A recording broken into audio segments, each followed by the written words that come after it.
It's almost the top of the hour. In fact, I have the top of the hour now.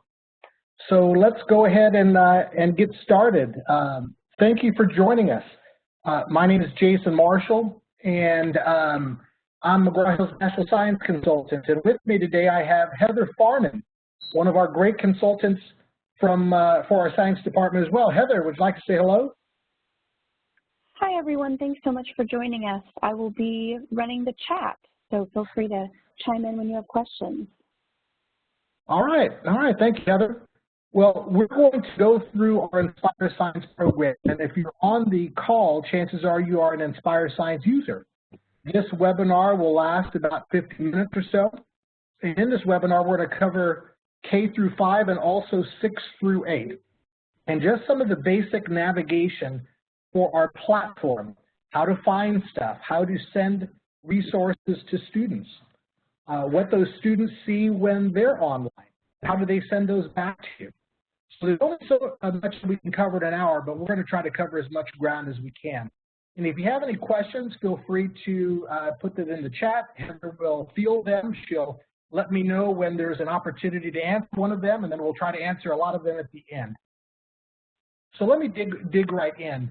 I have remote learning in science on the screen, and this is really remote learning in Inspire Science and how to use Inspire Science in the classroom, where to find stuff, and how to send those things to your resources, because I'm guessing a lot of you may not have been online at all. Maybe you're using Inspire Science in a very traditional way, and you really didn't have a chance yet to use it remotely and have students access resources at home. So a lot of this may be new to you. And so in this presentation, we're going to see some basic stuff, just some stuff that you could send your students, like foldables. Foldables are three-dimensional graphic organizers. We've been partners with Dynazyke for about 18 years now, and at that time, foldables have become the most successful graphic organizer system in the world. So there's low-tech tools that you could send to your students and have them do and take pictures pictures of their notes and their thinking and their ideas related to the content that you're teaching. So low-tech tools that I'm going to share with you today. There are also some high-tech tools as well, things like an adaptive personalized learning tool. We call it LearnSmart. Students read and they're constantly being assessed. We're going to share that with you today. And we even have something that gets students involved with current events called SyncClass. These are online web quests where students learn about new topics, they report back, and they can even communicate with their peers about these topics. So we're going to talk about low-tech tools and high-tech tools that you could send to your students. So basically some groundwork that we have to cover before we go online is, how is the book organized? How is the student edition organized? Because if you understand how the student edition is organized, it's going to make a whole lot more sense when we go online, okay? Because everything online is formatted to support the print student edition. So here I have grades K, 1, 2, 3, 4, and 5. And if you're an Inspire Science user, you know there are 4 units at each and every grade level. 4 units in each and every grade level. If you're a grade 6th, 7th, or 8th grade teacher, the organization is the same. 4 units at each and every grade level. Now within each of these units, the organization is by module, and then those modules are broken down into lessons. So each one of these units might have 1, 2, or 3 modules in them, and those modules are broken down by lessons. If you want to think of the modules as chapters, feel free to do that. We call modules in Inspire Science, but they're just like chapters. So units, which is what you see on the screen, broken down by modules, which are broken down by lessons. And if you look at each one of those modules, they have this organizational structure. This is real important because this is how the online experience is organized. You have module contents before you get to any of the lessons. You have module opener and a STEM module project launch. That precedes all lessons. Okay? These are in orange. This is the way the print student is organized and the way the online experience is organized. And then you're going to enter a lesson, and we use the 5E lesson model. The only difference between McGraw-Hill's 5E lesson model and maybe the one that you're familiar with is that before the first E, engage, we have an additional step. It's called Page Keeley Probes, and these are a tool to help students and teachers uncover misconceptions. So it's something that precedes the first week. After every lesson, they're doing some planning. They're going back to the STEM module project and they're doing some planning. Then they go into the next lesson. Now, this next lesson will also have the 5E lesson model. And after all lessons comes the STEM module project and the module wrap-up.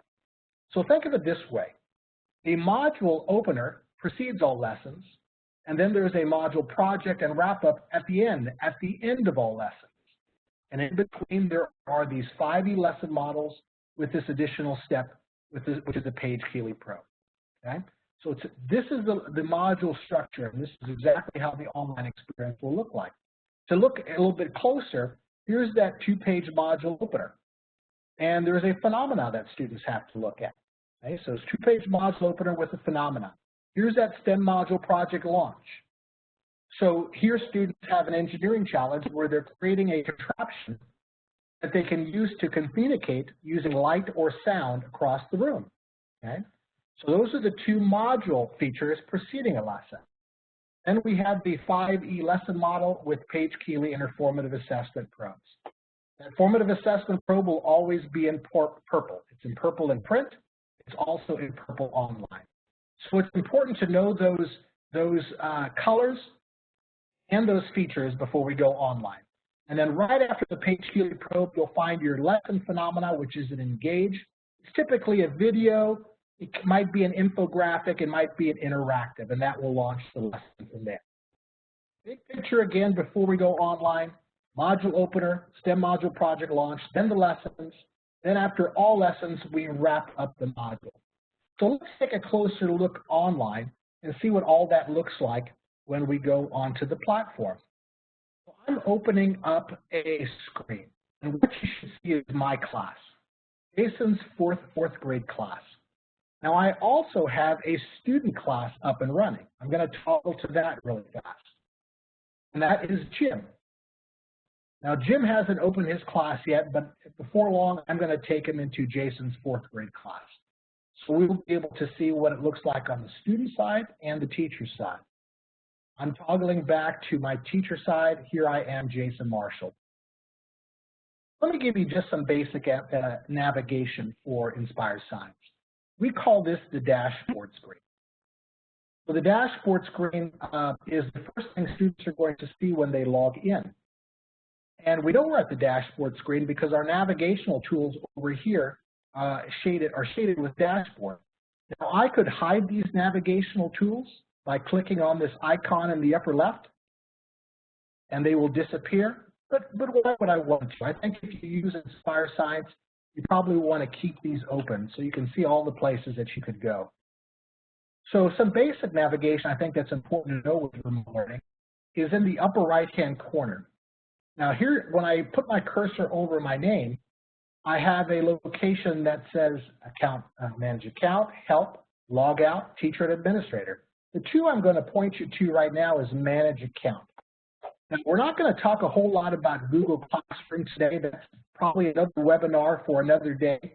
I know some of you are using Google Classroom, but if you want to link Inspire Science to Google Classroom, this is where you want to go to first. Your name, manage account, and when I click on that, there is a location over here that will allow you to link your class to Google Classroom. Okay? Mine says unlink to Google right now, and that's because I'm already linked. Okay? So if you haven't linked yet, make sure you go to your name, manage account, and link your class to Google Classroom. And then you can share some assignments over to the Google Classroom in case you want to use it that way. The other location I'll share with you up here in the right-hand corner is the Help button. And if I click on Help, it's going to take me to resources that will support me remotely. So getting started in product navigation, let's go here. Or maybe it's teacher navigation. We can click on here. And then you would choose your Inspire Science program right here. And when you do, you'll have video tutorials and other tools that will help you navigate Inspire Science successfully. Okay? So I'm going to click out here and go back to my home screen. Now the location that will probably get the most use remotely is the course view. And when I click on the course view, what I have essentially in front of me is a digital table of content. I'm going to click on this little icon right here, and it will open up my modules and my lessons within this unit, or within this grade level. I also, from the course view, have a resources location. So if I'm a teacher and I'm just looking for a resource for a specific lesson, I could just click on this. And maybe it's a keyword that I want to look up. Maybe it's, let's say, energy. And things related to energy will pop up based on my keyword search. Many of us like to search by keyword. And if you're looking for resources by keyword, you can do that. You can also filter down to resources by module, checking into the module that you're looking for support for. And it will drill down to resources that support that module. Looks like there's 161. And then I can continue to filter down into the lesson. Now we're down to 36. All of these are resources that support this lesson. I can open them up right here. Here's my lesson at a glance, giving me an idea of what, how this lesson will play out, and the pacing and the activities involved with this lesson. So the resource is essentially a filtering tool that allows you to filter by keyword or by module and lesson, and guess what, even by resource type. If you're looking for a specific type of resource, you can filter down into those types of resources. So that's one way to find the things that you're looking for to send students remotely. The other way is to go back over here to this course view. Now, the course view, again, if you this icon is organized by module and lesson. Okay?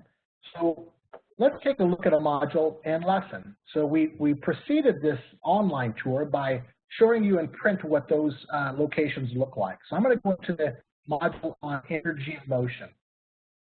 If I click on the module level, what it's going to take me to is all of those locations that precede the lesson and are found at the end of the lesson. Okay? So these are the before lesson resources. And here's my STEM module project and wrap up at the end. Okay? So if I want to go to that phenomena found at the beginning of the module, I would go to the module opener. And if I click on that, there will be that phenomena video that's referred to there. It's found at the beginning of the lesson, beginning of all lessons, in the module opener. Here I'll have a video or an infographic or something that's designed to launch that lesson.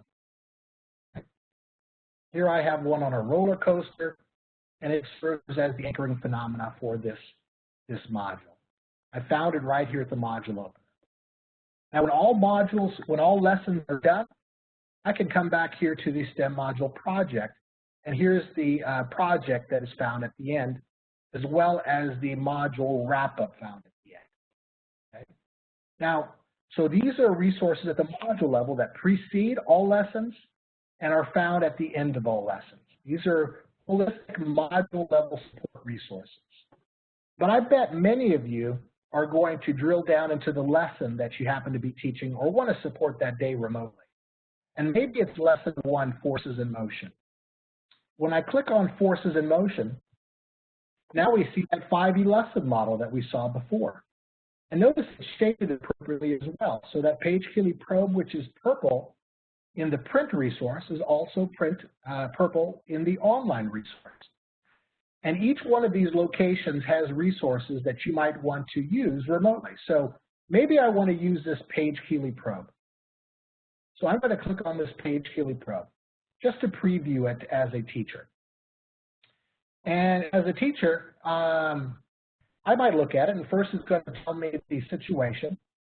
Then it's going to ask me to do a task. So let me go into the one that we used for the slides that preceded this, the one on information processing and transfer. I'm going to go into it, and let's say I'm going to the role of animal eyes. We saw those cat eyes. And I'm going to take a look at this probe on animal eyes. So the first thing I'm going to see is the situation. Two friends were talking about animal eyes. You know, animal eyes are active at night, and they have large eyes. So the question is, who do you agree with most? This is what they said. Lawrence animals have large eyes so they can see in the dark, and they don't need light to see. Jaden said animals like owls have large eyes to help them see in the dark, and they do need light to see. Who do you agree with most in the why? And that's where we go to the last section where students enter their answer. Now, I think I have most of you muted, but if you are unmuted, could you go ahead and I hear a dog in the background. So if you wouldn't mind muting yourself if you have a dog barking in the background, I'd appreciate it. Thank you very much. And so let's say I want to send this resource, Animal Eyes, this probe to my students. Wherever I see a resource, I'm going to see an Assign button. Okay? And when I click Assign, what I'm going to see is the title of the probe, what I want it to be due. I'm going to change that to Monday the 20th. Some instructions. Do this probe and return to me. And I'm going to make this worth 10 points. Now, if I have other classes that I want to copy this thing to, I can choose those here. But I don't. I'm just going to assign that to my students. When I assign it to the students, a red bar will appear, letting me know that I assigned it and when it is due. When you send something to your students, when it is assigned, you're going to see it show up in a couple locations. Assignments will be one of them, giving you a list of all assignments that you've sent. Here's my probe assignment now. It will also show up in their calendar. The calendar may be a tool that you're asking students to use in this remote environment, just to keep on task and to know what assignments you've sent to them. So if you've assigned it to them, it will also show up on the student calendar when they go online. So I already have a pop quiz waiting for the student, and I also have a probe assignment waiting for the student. Let's send one more resource over to the student, and then we'll see what it looks like on their side. Going back to the course view here. So I'm back in the course view, and here I have my file folders for this lesson. We just sent a probe to students. Let's say they go through this lesson, and maybe I want to send them a lesson check at the end. Now, this is a little quiz I'm going to send them just to make sure that they've understood what the content is in that lesson. How do we send this lesson check? I click Assign, just like we did before. It will ask me some questions. Who do I want to receive this? Do I want all students to receive this? Or do I want specific students to receive this? I can choose which students I want to receive these. But I'm going to have all my students receive these, and I'm going to click Assign. So that's been sent to my students as well, and this has a red bar next to it, just like the probe did a moment ago. Just like the probe, if I go to Assignments, that lesson check will show up in my list of assignments. So now that student has a pop quiz that I created and sent to them prior to this webinar. It has the probe, which I sent to them during this webinar a moment ago, and it also has the lesson check that I sent to them. And all of those resources will also show up in their calendar automatically. So it shows up in my calendar, and it shows up in their calendar. So let's see what it looks like on the student side now. We've sent them a few resources. Let's see what it looks like on their side. So I'm in Jim's, Jim is my student. You should see Jim up here in the upper right-hand corner. And since I've sent him all the books that I have in my book bag as a teacher, he has multiple grade levels here. Now, your student is only going to have your class here, your grade 4 class or your grade 7 class, whatever it is that you teach. I just sent him those resources in the grade 4 class. So I'm going to open up his grade 4 class. And when I do, the student is going to see a screen that looks like this. Now, this is the screen that students will see in grades K through 5. I'm going to show you what it looks like in grades 7 through, or 6 through 8 shortly. So it looks a little bit different at 6 through 8, but if you're an elementary school teacher, this is what your students will see. And those resources that you send to them will show up in their to-do section. So I'm going to click on the to-do button, and notice I have those resources that were sent to Jim waiting for him right here. So I can go into any one of those resources. So maybe I want to go into that probe resource. Let's take a look at that probe on the student side. I'm opening up the probe, and let's take a look at it. It says, has all the information that the teacher wanted me to receive, and I'm going to click Start this assignment. So I went into the lesson check. Okay, that's fine. Let's go into the lesson check. So let's answer some of these pretty quickly. I'm going to do these fairly randomly. Notice you'll see different types of questions here. I have drag and drops. I have closed questions. I might have check all that apply. So I'm just going to do these fairly randomly. Save and continue. Let's go to question 3. I could either click this arrow or go down to question 3. I'm going to go down to question 3, and I'm going to choose C, save and continue. And I won't finish this. I'm just going to answer a few more here just so you can see the variety of question types that are sent to the students. I'm going to click save and continue. Let's just do a few more here. I doubt this will be a very good score because I'm doing these very fast. I have to generate an answer here. I'm just going to generate an answer randomly, click save and continue. And when I'm ready to send it to my back to my teacher, I click submit assignment. Submit assignment.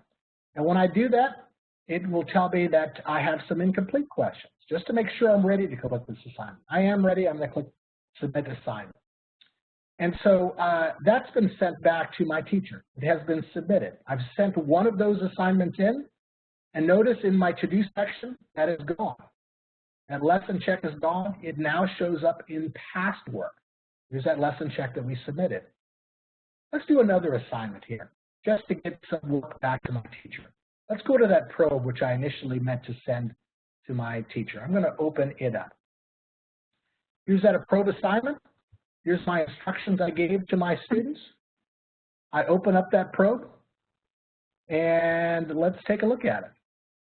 So I entered, this is my answer, and then I'm going to, I think animals still need light to see, otherwise everything would be dark.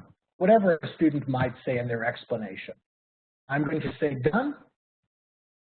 And I'm going to submit assignment. And this is real important for students to submit assignment. Otherwise, you're not going to see it on your end. And sometimes they may forget. They may think, done, I can close out, and I'm on to the next screen. Make sure you tell them to click submit assignment. And it says, are you sure you're ready to submit the assignment? Yes, I am. And when I do, only after I click submit assignment will it be sent back to the teacher. And I can close that out. Now I can go back to my to-do list as a student. And now I only have one thing ready for me. Those past work now has those 2 assignments I just sent in.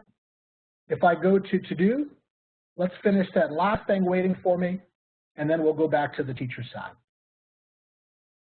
I just have a 5-question test here. I think it's pretty simple. An object that is sitting still has, how about balance forces acting on it? I'll save and continue. Next question, blank describes when a moving object speeds up. I think that's acceleration. Save and continue. Let's take a look at another one. Plateaus, valleys, canyons, and mountains are all examples of, I'm going to say landforms. Save and continue. The sun rises in the east. This is a question I added myself, and I'll show you how to do that here shortly. Save and continue. And one last question, which has an image. Many of our questions already have images in them. Which part helps animals get water? It looks like this one. I'm going to click Save and Continue. And we're not done until we click Submit. So I'm going to click Submit Assignment. And that has been sent to my teacher. Now, as a student in my to-do section, it's all cleared out. And I have those assignments in past work. That means they've already been sent to my teacher. Okay? And so let's go back to the teacher side to see what it looks like there. I'm back at my teacher side. So what have we done so far? I've sent him a pop quiz. I've sent Jim a probe, and I sent him a lesson check. He took all 3 of those assignments and sent them back to me. So I'm going to click assignments here to see what Jim did and how his work was on those assignments. When I go to Jim here, notice that here are my assignments, and it looks like 1 of 8 students in my class has submitted the pop quiz. 1 of 8 has submitted the probe, and 1 of 8 have submitted the lesson check. And so I have 8 students in my class, and Jim is the one that has sent this in. And as a teacher, I can click on these 3 little dots here. We call this the kebab menu at McGraw-Hill. And it's a big player in this platform. So if you're ever wondering, I know I can print a resource out. I know I can share it. I know I can share it with Google. I just can't remember where to do it. Look for a kebab menu, because that's typically going to be the place that will answer your question. So I'm going to click on the kebab menu, and I'm going to click View Scores. And when I do, I'm going to see that Jim has submitted this assignment, and I can view that assignment. Let's take a look at Jim's work. Here Jim will come up, and I can take a look at from beginning to end. I can see his answers. I could go to his earlier answer. Okay, he thought he agreed with Jaden over Laura in this specific probe, and then this was his answer why. And I could say, give him 10 points for this. I'm going to add a little note here. I'm going to say, hey, nice job, Jim. I like your thinking on this.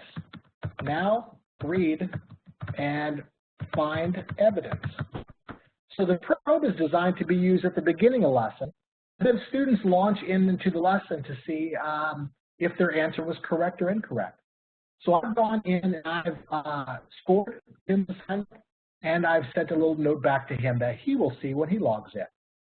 And I can go from student to student by clicking on this down arrow, or by clicking on these horizontal arrows to see how everybody else has done on this assignment. But nobody else has taken this assignment, so there isn't anything else to see.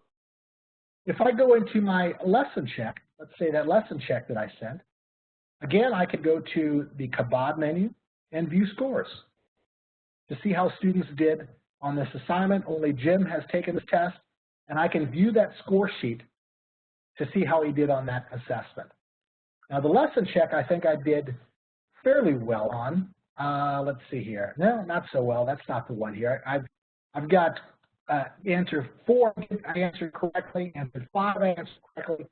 But 1 through 9, it looks like I answered incorrectly.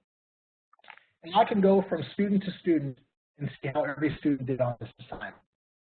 I click on an answer here, or let's say an incorrect answer, it will tell me what the correct answer is below. I can close this out, go back to my teacher side, and then go into another assignment if I wanted to. Let's say that little pop quiz that I sent to students, I could go into that as well. Okay?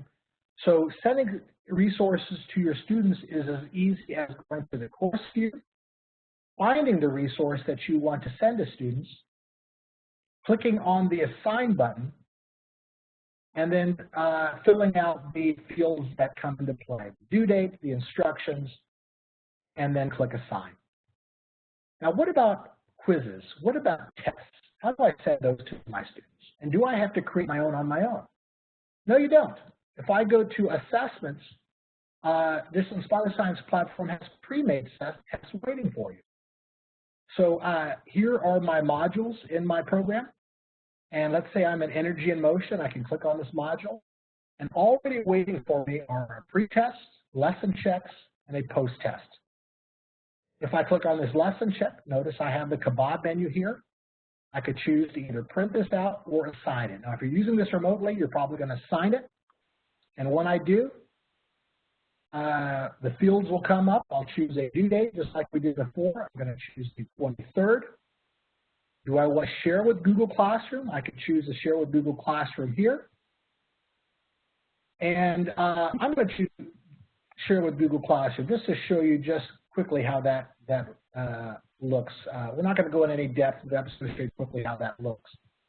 And then I'm going to click Assign. Now, if I share it with Google Classroom, and I'm linked to Google Classroom, my Google Classroom window will pop up. I choose the class that I want this to be in. Then I choose how I want it to be viewed in Google Classroom. Do I want it to be an assignment? And I'll click Go, and then my fields will come up telling the students the instructions I want to have them to see when they go into Google Classroom. So that's how it will pop up when you choose Google Classroom as an option. So we've sent some assignments to my 4th grade students.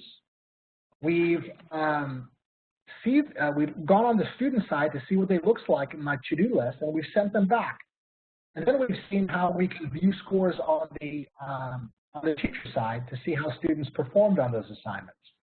Some resources on the student side that I might suggest you send in a remote learning environment.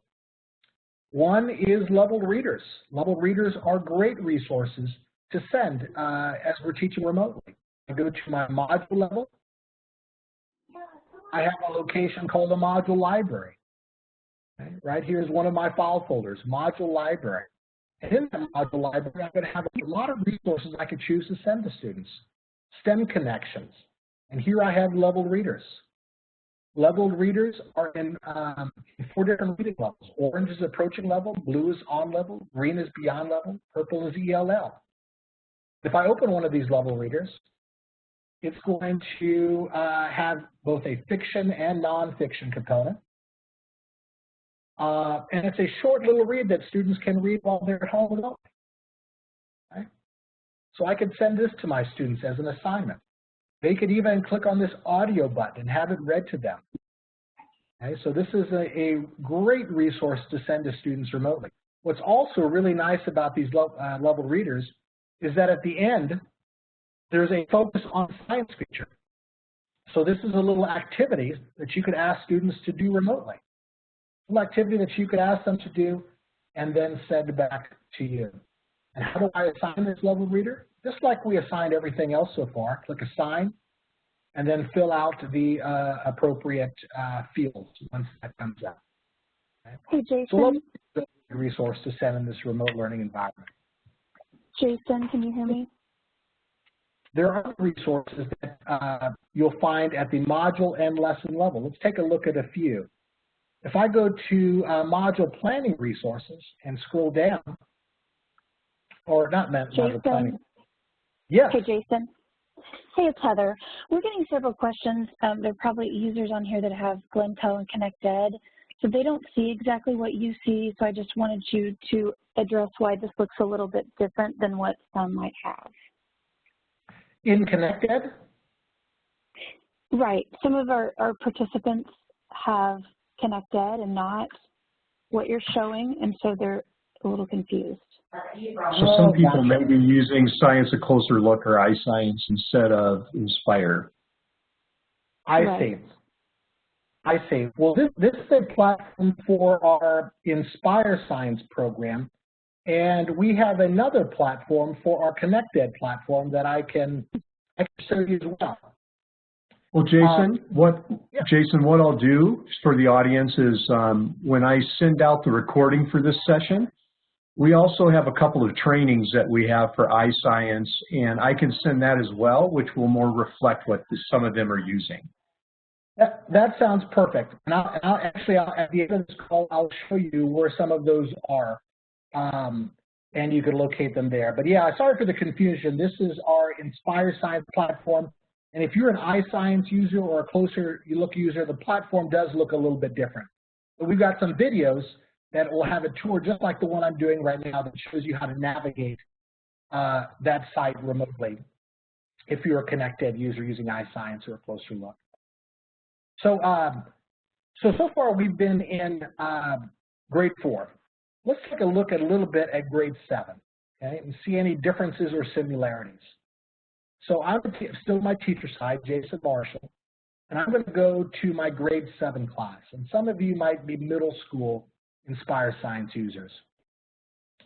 And when I do, I'm going to see a site that looks just like what we saw on the 4th grade side. This is my dashboard screen. Okay? And I still have an assignment screen here that shows assignments that I've sent to my students. And I still have a course view, just like we saw on the 4th grade side, which allows me to do a couple things. One, cite keyword, like we did before, and also search by my digital file folders, going into a module and then a specific lesson within that module. Right? So everything is the same so far. What I want to share with you is that the functionality is the same. So if I want to send this If I want to send a probe to students in 7th grade, I would click Assign, fill out the fields. I want this to be due, let's say, on the 23rd, worth 10 points, and Assign from here. And that will be waiting on my student side. So the functionality we saw in 4th grade is the same in grades 6 through 8. Now, there are a few resources in middle school that I want to make you aware of that I think are real important in a remote learning environment, or can be if you choose to use them. So I'm in the module level here, classifications and states of matter. And I'm going to scroll down into my module library. And my module library will have a bunch of resources I think that will work great remotely. A virtual lab. Virtual labs are labs that are possibly too dangerous, too time-consuming, too expensive to do in class. And by the way, if you're a ConnectEd user using iScience or a Closer Look, you have these as well. So I could send that to my students remotely. Many of you are familiar with PhET simulations. These are found in my module library. But if I continue to scroll down, I'll see things like WebQuests. These are research projects that you could have your students do remotely. An activity that allows them to search on the internet, gives them a specific task with web links to find the answers they need to the questions that are posed. But if I continue to scroll down, these two resources I want to highlight for the middle school teacher and student. These are available both in whether you have the Inspire Science platform or you use iScience at the middle school level. One of them is called the Reading Essentials. Let's take a look at it first. The Reading Essentials is the same content found in the book, much of the same content, but it gives you additional support. And it's formatted a little bit differently. As I scroll down, you'll notice a slightly larger font size, more white space. This is the content found in the student edition, augmented, but also it's written 2 to 3 grade levels below the student edition. There's opportunities for response and annotation over here on the left and on the right. And this is a great tool for students to use remotely. Maybe it's the content piece that you want them to read and perhaps quiz them on later. And I could assign this and have students read it and then send them a quiz that supports this content piece. The other tool that I think can be very handy in this remote learning environment, particularly handy in remote learning, is LearnSmart. Now, some of you might have dabbled into LearnSmart already, but I'm guessing that many of you have not. And so what is LearnSmart? LearnSmart is adaptive personalized learning. So when I say the word adaptive, I like to explain it. So what do I mean by that? Think of adaptive the way you think about Netflix and Amazon. And what I mean by that is the more you go to these sites, the more those sites are getting to know you a little bit better. Your likes, your dislikes, your preferences, your tendencies. You watch a movie on Netflix, Netflix is sending you recommendations, and they're pretty accurate. You make a purchase on Amazon, and Amazon's saying, hey, others that purchase that item also purchase these items. Do you want these? And usually you end up wanting those as well. They know you pretty well pretty quick. LearnSmart is doing something similar, except it's getting to know what students know and what they don't know. And it's prescribing a pathway to mastery. So this is wonderful in a remote learning environment or a flipped classroom once you get back to class. So on the right-hand side, I have that Reading Essentials that you see here, that we saw earlier. And it comes pre-highlighted. Yellow is content that students need to know. It's essential information on that page. And I could flip the pages by clicking this arrow here. And so it comes pre-highlighted with the core content pieces on that page. Once I've demonstrated mastery, that same content turns green. Now you might be asking, well, how does this platform, how does teacher know what a student knows and what a student does not know?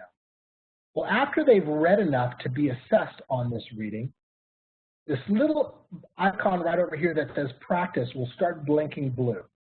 And when it does, that's the clue to the students, hey, it's time for me to practice a little bit. Now I'm going to click over to this, and it's ready. It says I'm ready for some questions. So now I'm going to answer questions related to what I just read. Notice there's a confidence component down here.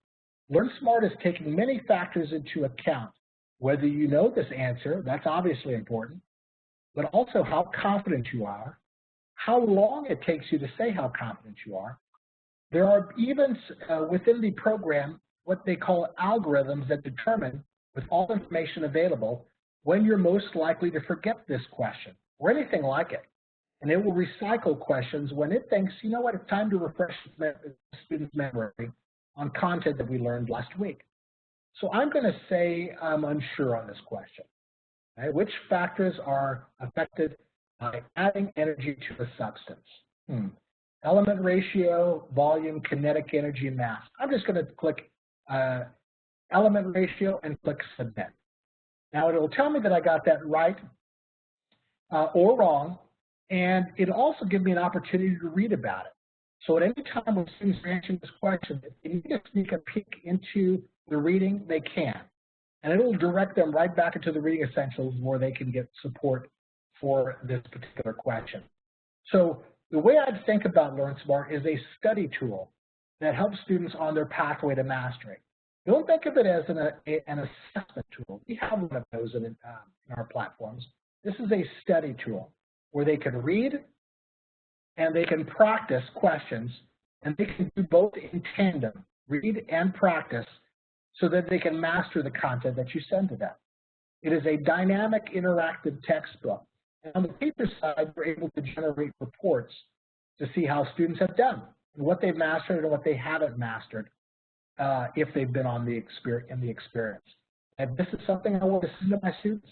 Let's say this LearnSmart for classification states of matter. I would just click assign. And when I click assign, it's going to give me a choice of which specific one I want to send to students. Let's say you want to send this specific title, and then I can choose which specific chapters and even drill down into a specific lesson if I want to, and send that specific content that I want those students to be engaged with. So Reading Essentials is a tool I could send to my students, and LearnSmart is one as well. Now, I told you that LearnSmart is a study tool, and we had an assessment tool. We took a peek at it in grade 4, but let's take a look at it in grade 7. The assessment engine is in the assessment section of this platform. And when I go into this assessment section, I'm going to see my modules. I can open up a module. And when I open up a module, just like in elementary school, I have a pre-test, I have lesson checks, and I have a post-test. If I wanted to preview this as a teacher, I could just click on it, take a look at the questions in this test. If I can't see the entire question, I can put my cursor on it, and it will reveal the entire question to me. If that's the test that I want to send to students, all I have to do is click on the kebab menu, click Assign. When I click Assign, I fill out the fields that I want to fill out. And then once it's perfect, I click Assign. Now that's been sent to my students. Okay? So I've sent a few assignments to my 7th grade students. Let's see what it looks like on the 7th grade student side. If I go to the 7th grade student side, and I'm going to go back to my, my classes here, exit 4th grade, enter my 7th grade class. Again, we're in gym, my student side. I'm going to open it up, and just like in 4th grade, I have a student experience, but it looks a little bit different, doesn't it? Back in the elementary side, I had a to-do button up here, and lessons. It looked a little bit more elementary friendly. The middle school is designed to be appropriate for middle school students. But they have a dashboard screen, and those new assignments will show up in their dashboard. They'll also see them in assignments. This is their to-do list of assignments that they have waiting for them. Just like in elementary school, once they finish the assignment, it will transfer to past work. So let's do just a couple here to see what that looks like. I'm going to click on that probe that I sent to my students, describing atoms, and I'm going to look at this probe, and I'm just going to go straight to the explanation here. Let's say I agree with George most, and I'm going to give an explanation because I think this works this way, because that's what it said in the reading essentials. Who knows what a student might say? But I'm going to click done. Am I sure I'm done? I'm done. And am I done yet as a student? If you said no, I have to click the submit button. You are correct. So you're going to have to coach your students to always click the submit button. Otherwise, the teacher's not going to receive it. I click the submit button. It will prompt them just to make sure they're ready to submit. And once I do that, it's been sent to my teacher. I go back to my assignments. Now that probe is no longer there. It shows up in past work. It's my probe that I just sent. I have a lesson check waiting for me. I'm just going to do this really fast, answer these questions really randomly and send them back. Click Start Assignment. I'm just going to answer just a few questions. Save and continue. How about false? And I'll stop there. Click Submit. Submit assignment. Always have to click Submit. Now it's been sent to my teacher. Now when I go back to assignments, I only have one assignment left. And when I go to past work, those two assignments show up here. Now if I go back as a teacher, I can see back into my teacher screen, I can refresh, and then I'll be able to see that Jim has turned in some work. Take a look. He said, turn in this probe. Here's my probe. 1 of 10 students have submitted. 1 of 10 have submitted this lesson check. And then when I want to see their scores, I click on the kebab menu and view their scores just like we did at the elementary level. So this back and forth between teacher and students is pretty easy in the Inspire Science classroom, really functional. Now, many of you might want to create your own tests. So let me show you how to do that really fast. If I go to assessments here, we know that I have these pre-made test folders that are waiting for me. We took a look at those. So if you just want a pre-made test, we have that available to you. But some of you might want to create a new test from scratch. And one way to do that is just click this new assessment button. I'm going to call this, Thursday Remote Test. I'm going to click Create this assignment. Now it's asking me, where do I want the questions to come from? Do I want to create a new question from scratch that I'm creating? Do I want to create questions from a question bank? Let's do that. Because I think many of you will choose that. Pre-made questions that are already ready for you. They're ready to go. I just have to choose which questions I want. And I want them to come from this module. Which test I want them to come from? Let me choose questions from the module test. I didn't like the whole test, but I want to pick and choose questions from that. I click Preview All. And when I do, I can preview the questions and choose the ones that I want to be a part of this. I like that question. I'm going to click this Add button on the right. Question has been added. Do I like question 2? I do like question 2. I'm going to add that to my test. How about question 3 with this image? Now, I know I'll add that as well. And I could filter down to the questions that I want. I don't want that essay question, but I do want this short answer question. That question has been added. And I can pick and choose the questions that I want. Now I've added those questions. I exit, and I click Save and Exit, and I have that test created. Where will all tests that you've created or modified appear, or be stored, I should say? In My Assessments right here. I click on My Assessments. Here's that Thursday remote test. I can choose to assign it, or I could choose to print it out. Whatever I choose to do. If we're using it remotely, we're probably going to assign it here. So I create a new test. I click New Test, give it a name, then choose questions from that test from that point on. So a couple things I want to highlight before I answer some questions here, and is one, the resources available to you. So let's go back to this screen right here. If you go to mheducation.com, you're going to see some resources available to you. I'm about to go there and show you where those resources are located. resources that might help you remotely and will help those teachers that are using the ConnectEd platform as well. So I'm going to go to mheducation.com. Okay. You're going to see a screen that looks like this. Now, right here is support for schools and learners affected by coronavirus. So I'm going to click on this Learn More. When I do, I see a screen that will look like this. And since we're in pre-K through 12, I'm going to click on pre-K through 12 support right here. And so here it's asking me, okay, which program do I want to find resources for? And I could choose the resources I want to find for, but I'm going to choose remote learning for schools right up here. When I click on remote learning for schools, I enter a screen that looks like this.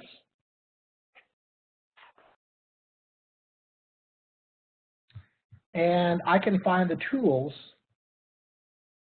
that I need to support me for each one of these content areas. So let's go into Inspire Science K through 12.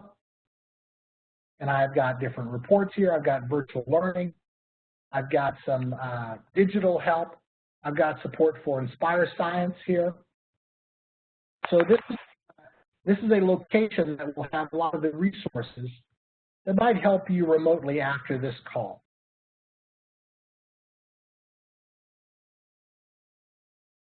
And let me go to another location here, At Home Learning for All. I go to At Home Learning for All. I've got some free resources here. So if you're an elementary teacher that might want to help students and their parents at home, we've got different resources and activities available here by grade level available to you that you can send home or have parents access. I also have program support. And if I go to program support and scroll down to where I see science, I'll be able to see tutorials on Inspire Science grade 6 through 8, K-5 support for Inspire Science. Now these are digital navigation videos. If I scroll down, I have videos for iScience. So many of you were iScience users and you're asking how do we navigate remotely iScience? Here are some videos that will help your students and parents at home navigate iScience remotely. And then here's a video specific to LearnSmart. So the key is to go to mheducation.com and then navigate to support for schools and learners affected by coronavirus. And here you'll find resources supportive of what you're trying to do. Now I show about 8 minutes left in this call. And so I'd like to take those 8 minutes to answer any questions related to anything that we've seen so far or anything that you'd like to know how to do in Inspire Science. Hey, Jason, most of the questions have really been the different platforms. I didn't get any specific questions as to what you've been covering or that it wasn't clear. And okay. So on that MH education that you just showed, was there ConnectEd Inspire support on there? Yeah, there should be. Let's take a look. You mean ConnectEd support? So if I go to Learn More here and pre-K through 12 support, and then I go to these sections, say At Home Learning for All, and then choose Program Support, and Science. Here's where I'll see support for Inspire Science, iScience, LearnSmart, and other programs. And here's so it where looks like we probably need to add for ConnectEd Inspire because Inspire Science was in ConnectEd for a couple of times. Yeah, it will take them to the same location. So if I go into Inspire Science, let's say I log off as a teacher here, And I'm going to go into Hey, Jason. Yeah. Jason, one of the things with that too, when we send out the video, Jason did a couple videos on Inspire Science 2.0 that was in Connect Ed, and we'll send the links out for those videos. They just aren't up on the site yet that Jason was showing you. So to the audience, so those using Inspire Science that's on Connect Ed that Jason's getting ready to show you right now, we'll send the links out to those videos as well. Yeah. Perfect. Thank you, DJ. Heather? Nope, those were the main questions. I think you covered everything else. Okay. If possible, DJ, I don't know if we could do another one for Connect Ed users, but we'd be happy to do that. It's on a different platform with a lot of the same functionality. Just do it a little bit differently on that platform. Some of the resources are the same. A lot of the ways of distributing to students still happen on that platform. They're just done just a little bit differently on that platform. So this has been a short... Jason, we'll look at doing that for Inspire 2.0 and Glencoe Science and Glencoe High School Science, because it's different enough that not exactly the same as what Jason did today, but does have similarities. It really does. And I want to thank you. I also want to make my email available to you. If you have any questions related to our science programs that you think I might be able to help you with, how to use a resource, or just any questions that you might have, feel free to reach out to me. Here's my email address. And I'd be happy to perhaps set up a webinar for you and your teams, just to walk you through a few things or just to answer questions remotely. But let us know if you have any questions. We're here to help you. Hopefully we'll be back in our classrooms very soon. But in this remote environment, just know that McGraw-Hill is here to help you, and just feel free to reach out to me anytime. I'll give you a second to take a picture of this with your phone or to jot it down. And I want to thank you.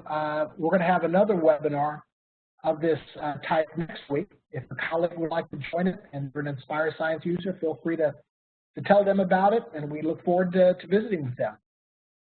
I want to thank you for this webinar, Remote Learning in Inspire Science, and let us know if we can help in any way while you're working remotely. Take care. Thank you, Heather, and thank you, DJ.